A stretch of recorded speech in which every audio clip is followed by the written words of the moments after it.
Hey, beautiful, please consider subscribing to our channel if you've been enjoying these stories. Your support helps a lot. Aid us in reaching our goal of 1,000 subscribers. The sun was just beginning to set when I heard the sound of laughter echoing across the lake. At first, it was pleasant. The kind of sound you associate with summer and cold drinks and weekends that stretch forever. But then I heard a splash. Not from the ducks, not from the breeze. It was people. In the water. On my side of the property. My dock. I stepped outside with a leash in one hand and my coffee in the other. Duke barked once, then went silent as if sensing something off. We walked down the slope that led from my back porch to the lakefront. The scent of pine mixed with the smell of sunscreen and cheap perfume. There they were.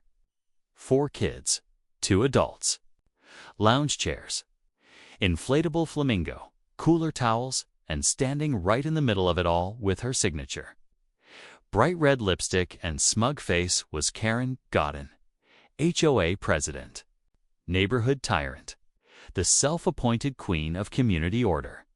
She waved like we were old friends, like she wasn't squatting on my land.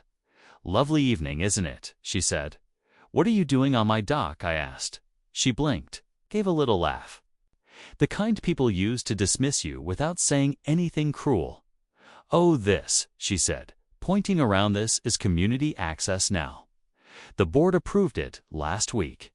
My cousin and her family are visiting for the summer, and we thought it would be a shame not to let them enjoy the lake." I looked at her. At the cousin who barely glanced my way as she sipped something from a mason jar. At the kids tossing a football dangerously close to my kayak. "This is private property," I said.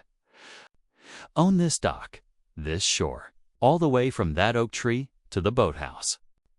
There is no community access here." Karen pulled a folded paper from her beach tote and handed it to me like it was a party invitation. It was a printed copy of a meeting summary special provision passed last Thursday, she said, "for the good of the neighborhood. Any shared natural resource that borders multiple properties is eligible for communal use. Voted in. Majority approved." Nothing personal, my jaw clenched. I looked at the paper, then at her. "This is illegal," I said. "This is not a shared natural resource. This is my land." "My title deed says you can take it up with the board if you like," she said. "But it's already done." I turned and walked back toward the house. Duke at my heels, my hands shaking. I called the county records office. Confirmed again what I already knew. The lakefront was mine. The dock was mine. I paid the taxes. I'd even done the renovations last spring. Replaced every warped board by hand by Monday. I had copies of every document printed and ready. I walked into the HOA meeting, calm but firm.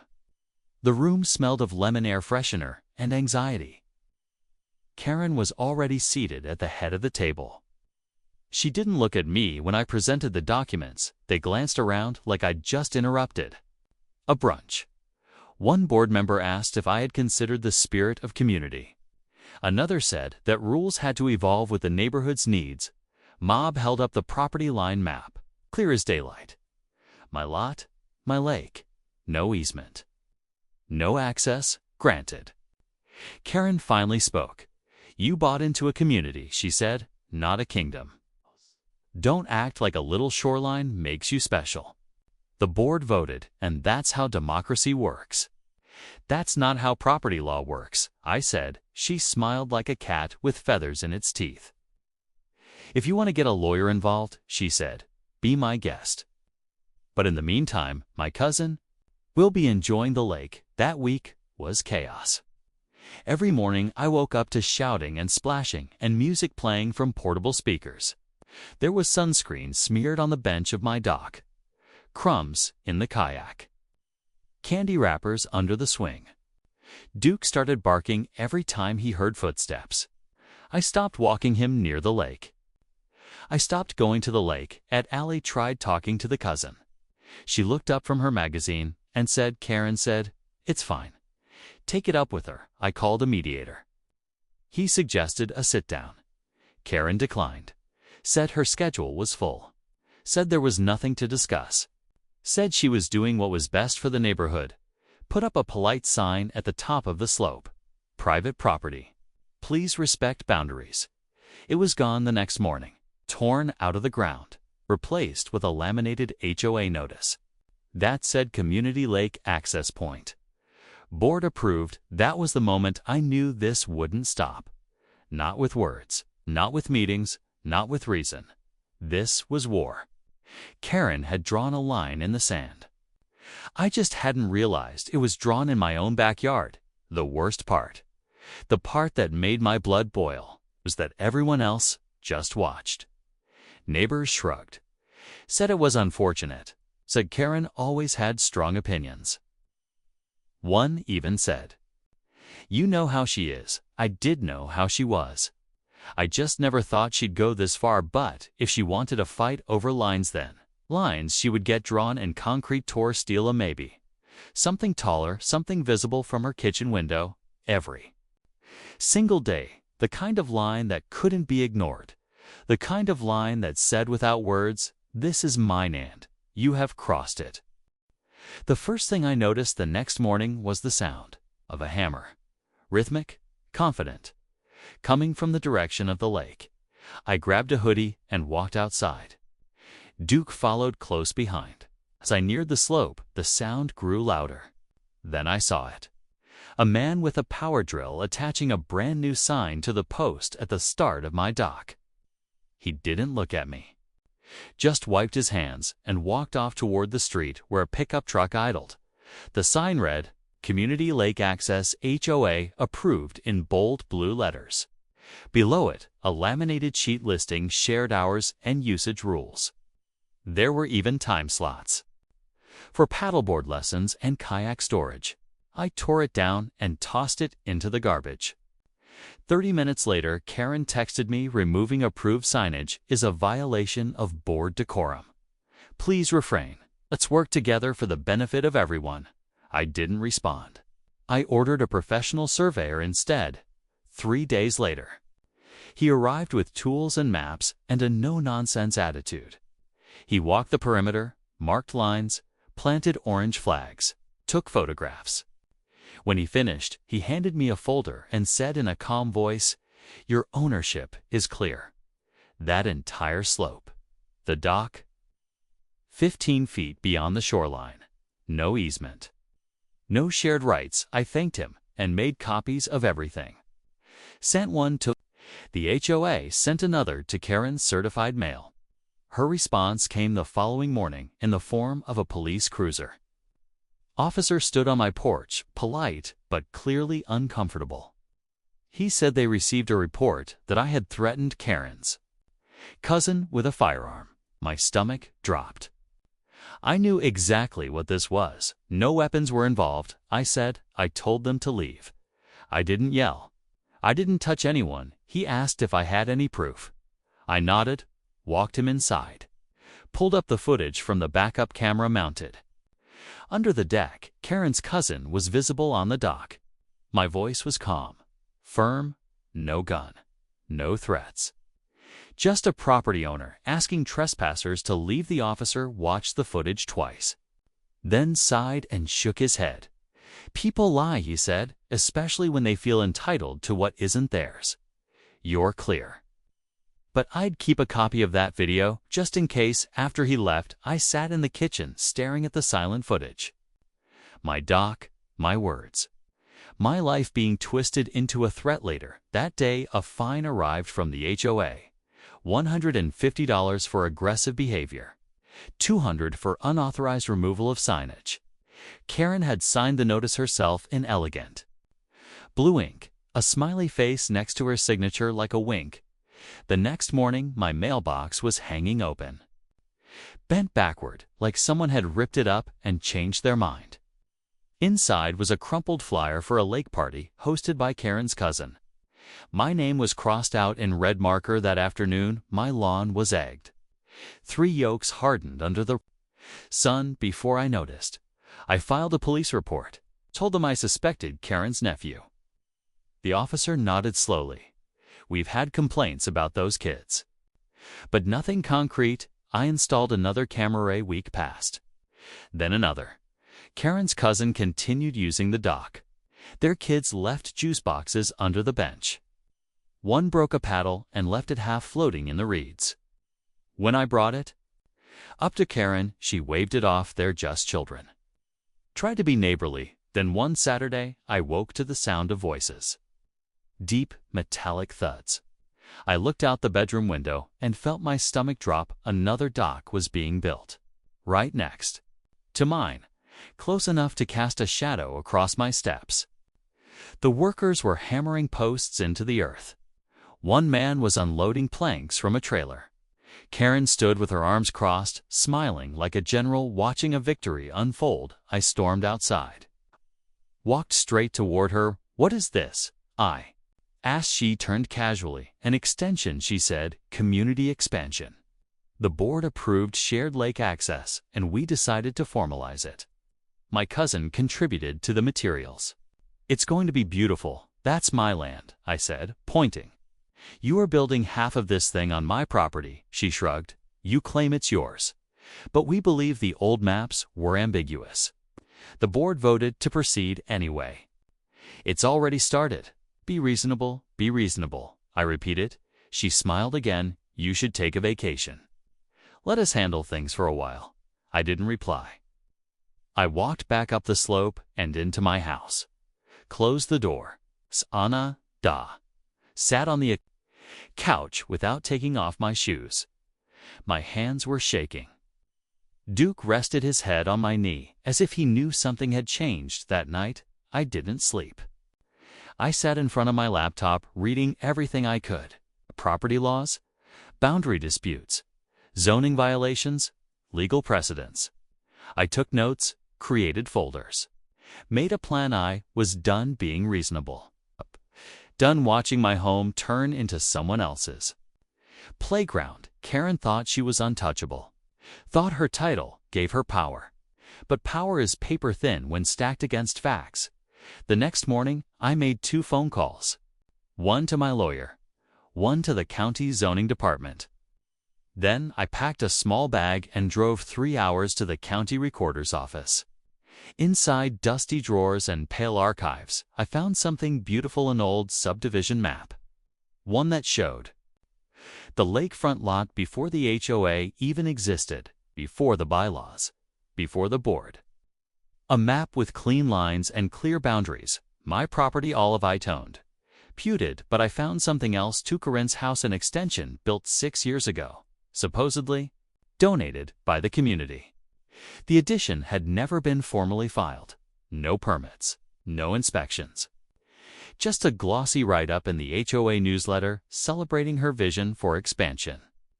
Illegal I smiled for the first time in weeks. By the time I returned home, the second dock was nearly finished.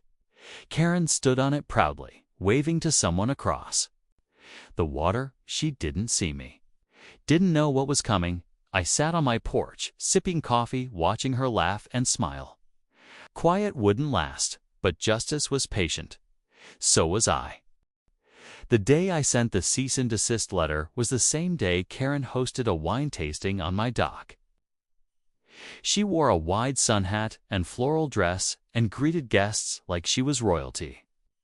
There were lanterns hung from poles I had installed, my chairs rearranged.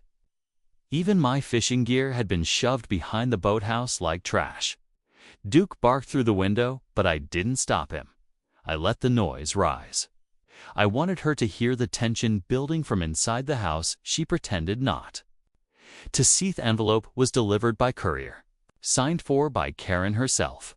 She opened it in full view of her party, laughed once, then passed it to her cousin, who read it aloud with exaggerated flair. The crowd clapped. Someone poured another glass. They thought it was a joke. They thought I was bluffing. I was not. Inside that letter was every document the county had provided. The surveyor's map, the zoning law, the boundary agreement, the subdivision filing from 30 years ago.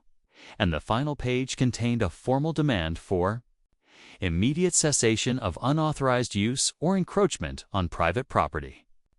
Failure to comply would result in civil and criminal charges.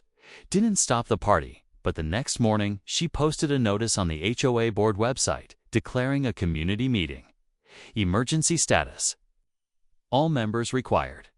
The subject line: Read Lakefront Rights Clarification. I attended with a file folder and a calm face. The room was packed. Karen opened with a speech about shared space and the importance of unity. Then she held up my letter and waved it like a white flag soaked in sarcasm. We've received a rather aggressive document, she said. And while we don't want to escalate things unnecessarily, I believe we should discuss what it really means. To be neighbors, I stood, unfolded my copy of the original subdivision map, walked to the projector and displayed the image on the screen. A perfect line, clear, undeniable. Karen's new dock cut across it like a scar. This, I said, is my land. This dock, that shoreline. There is no shared access. There never was. You are all welcome to visit the lake, but not through my property. Not by stealing what isn't yours, murmurs rippled through the room. A few heads turned toward Karen. One man asked if the board had ever consulted a lawyer. She brushed it off the board, voted unanimously. We believed we had the right, but you didn't, I said, and you knew. Because I told you. I sent the papers, I filed the complaint. And you ignored every single warning. She tried to interrupt, but I raised my hand. You don't get to spin this. Not anymore. This isn't just about a dock. This is about arrogance, about overreach, about someone deciding they know better than law or reason. And now that person is about to face real consequences. The silence that followed was heavy. Karen's smile faltered. For the first time in weeks later that night, her cousin's family left in a hurry. Their chairs and towels vanished. The cooler was dragged back up the hill. No one waved. No one looked back. I watched from the window as Duke dozed at my feet. The next morning, the construction team returned. Not to finish the dock, but to remove it. Karen wasn't there. A man in a city inspector uniform supervised. He had a clipboard and a camera. When I asked if there was a violation report, he nodded. Anonymous tip came in with photo evidence and zoning maps. Turns out this extension never got proper clearance.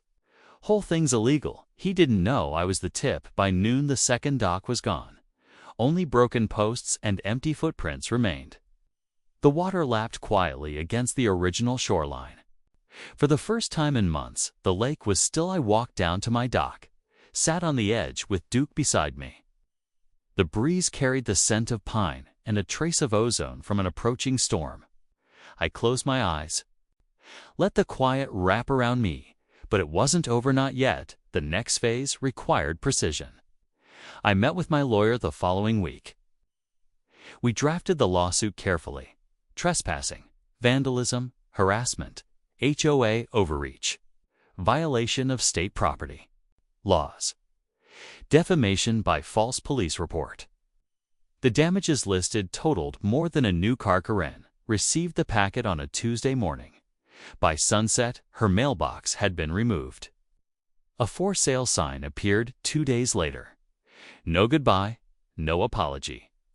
Just silence. Word spread quickly. Neighbors who once waved with cautious politeness now stopped to talk. Some offered quiet support. Others shared their own stories.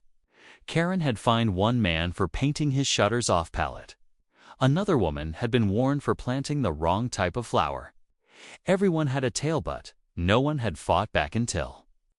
Now the HOA board called an emergency election. 3 members resigned. A new president was elected. He knocked on my door with a folder and an apology, offered to waive all past fines, promised reform. I told him I wasn't interested in revenge, just boundaries. He nodded. Understood, but Karen's legacy wasn't done unraveling. Remember that home edition she built years ago? The one celebrated in newsletters. The one with no permits, inspector. Came by with a clipboard and tape measure. Spent 2 hours circling her house. The extension was declared non-compliant. The new owner would either have to pay heavy fees or tear it down. They chose demolition when the crew came to strip the illegal wing of her house. I stood on my porch and watched. The rumble of machines, the crack of wood. The sound of correction. In motion, Duke barked once, then lay down again. Kamaz, the dust settled. I sipped my coffee and smiled, not because I had one, but because I had drawn a line, and for once no one dared to cross it. 3 weeks passed and the lake had never been quieter. The water stilled with a kind of peace I had forgotten existed. No more strange teenagers blasting music, no more strangers sunbathing on my steps, no more juice boxes crushed into the reeds. It was mine again, not just legally, but spiritually, and Duke seemed to know it too.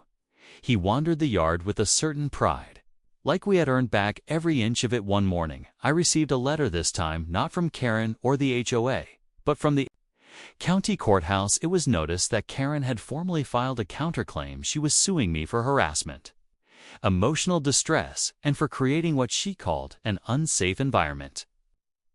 The nerve of it all made my hands tremble, but not from fear. From something closer to disbelief. How could someone fall so far and still pretend they were standing on solid ground? I met with my lawyer that afternoon. He laughed when he read the complaint, said it was desperate, a swing in the dark from someone. Sinking fast. Still, we prepared. I gathered every photo, every video, every letter, each documented fine, and each witness statement. The footage of her cousin drinking wine on my dock, the footage of the illegal dock construction, the egging, the false police report. We built a timeline down to the hour when the court date came. I wore a navy suit and brought Duke in the car, though. He stayed with a friend outside the courthouse. Karen arrived in sunglasses and a scarf, like she was hiding from the paparazzi. Her lawyer tried to paint me as a bitter man obsessed with isolation, a loner hoarding lakefront property like a dragon guarding treasure. He claimed the dock was a shared space by tradition, not by law, and that my actions had disturbed the emotional well-being of an entire community. Then it was my turn. I stood calmly and explained everything: the subdivision map, the original deed, the zoning laws, the surveyor's report, the forged signage, the fake violations, the threats, and the lies, and finally, the footage of her smirking while claiming victimhood. The judge listened silently, her eyes never leaving Karen's face as I spoke. When it ended, the silence in the courtroom felt heavy, like the weight of truth had settled in every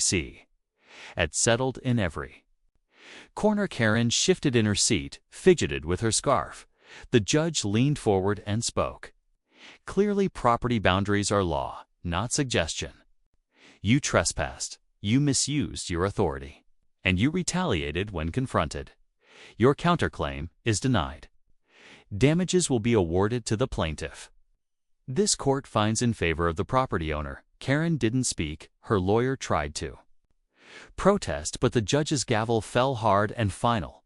The courtroom emptied, and I walked outside into crisp air with sunlight breaking through clouds. Duke jumped up, excited, his leash bouncing against my leg. I scratched behind his ears and felt something in my chest loosen. Weeks turned to months. Karen sold her house quietly. It was on the market for longer than expected. Her reputation had faded into whispers and then into silence. The new owners were a retired couple from out of state. They waved when they moved in, brought a basket of fresh baked bread, and asked if I'd join them for coffee sometime. They'd heard about the situation and wanted me to know they believed in boundaries, both physical and neighborly. The HOA changed too. New leadership, new rules, more transparency. They invited me to meetings, offered me a seat on the board. I declined politely, said I was happy watching from a distance where I could still hear the birds and the waves without hearing a gavel or a demand. The final moment of poetic justice came on a windy afternoon when I received an email from a local blog entitled Homeowners Gone Wild. It included a screenshot of Karen from the courtroom, The scarf sliding off her head, the expression. A blend of shock and rage. The caption read, "When the HOA queen loses her crown," and below it, a comment thread filled with laughing emojis and stories from others who had fought similar battles that went viral.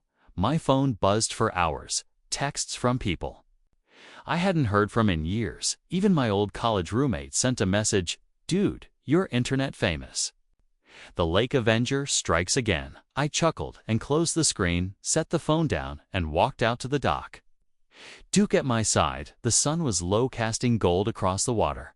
I stood there, remembering every detail of the past few months, every word, every insult, every choice, and how I never let it turn me bitter, only sharpen. The end. It wasn't just about property or paperwork or even justice. It was about standing when someone tries to push you down, about finding your line and holding it with everything you have. And when the storm passes, when the silence returns, you realize you didn't just win, you survived, you endured. And you made damn sure they never forget it.